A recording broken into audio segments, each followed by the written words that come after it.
Hoje vamos falar um pouco sobre a mobilidade articular e qual sua relação clínica com as terapias ajustivas e manipulativas. O primeiro foco das terapias manipulativas é a restrição de movimento ou hipomobilidade, avaliada com end-field replay ou final do jogo articular. Mas qual o problema quando encontramos o excesso de mobilidade? Aí nos deparamos com conceitos distintos como hipermobilidade global e segmentar, instabilidade funcional e estrutural. O conceito de hipermobilidade global nos faz pensar num efeito sistêmico, muito relacionado ao tecido, ou mais propriamente algumas características nele, como a do colágeno, que gera uma hipermobilidade em várias articulações do corpo do paciente. A escala de Beighton é utilizada como ferramenta básica para avaliação da hipermobilidade global. Pacientes com escala de Beighton elevada podem ter uma condição mais preocupante, como Ehlers-Danlos. Pacientes hipermóveis globais, como Ehlers-Danlos, BC, entre outras patologias do colágeno, podem realizar um ajuste na cervical?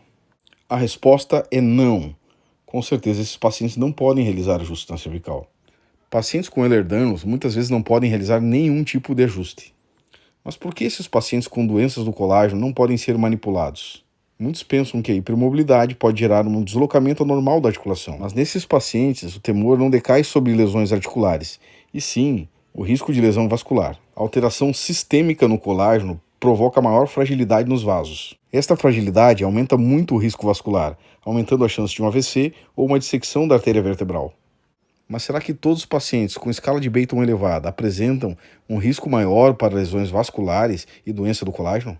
Existem pacientes com hipermobilidade global benigna, com escala de Beighton elevada, mas sem risco vascular. Neste caso, a história clínica familiar detalhada e até mesmo exames podem excluir essas condições. Existe também a hipermobilidade restrita ao segmento, ou hipermobilidade segmentar. A hipermobilidade segmentar ela pode acontecer em algumas situações bem típicas.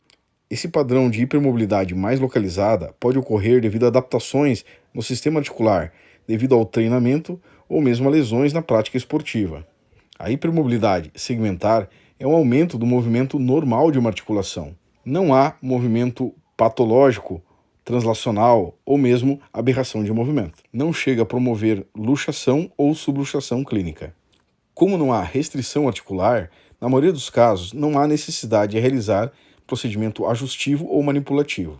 Mas é importante frisar que não há contraindicação no procedimento manipulativo ou ajustivo, desde que haja uma escolha adequada da técnica. O paciente poderá ser beneficiado com a técnica se houver sintomas de disfunção ou dor.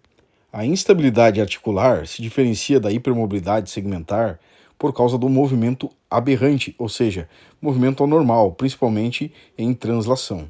A instabilidade geralmente está relacionada com uma falha, uma lesão em componentes articulares. É bastante comum em entorses, lesões meniscais e outras estruturas. Em caso de instabilidade estrutural, não é indicado terapia manipulativa ou ajustiva. O risco é integridade de feixes vasculares e nervosos e até mesmo componentes articulares. Também encontramos casos de instabilidade onde não há lesão estrutural. Nesse caso, o necessário é reforço muscular. Para avaliar a instabilidade funcional lombar, utilizamos o cluster de Ehlers-Danlos.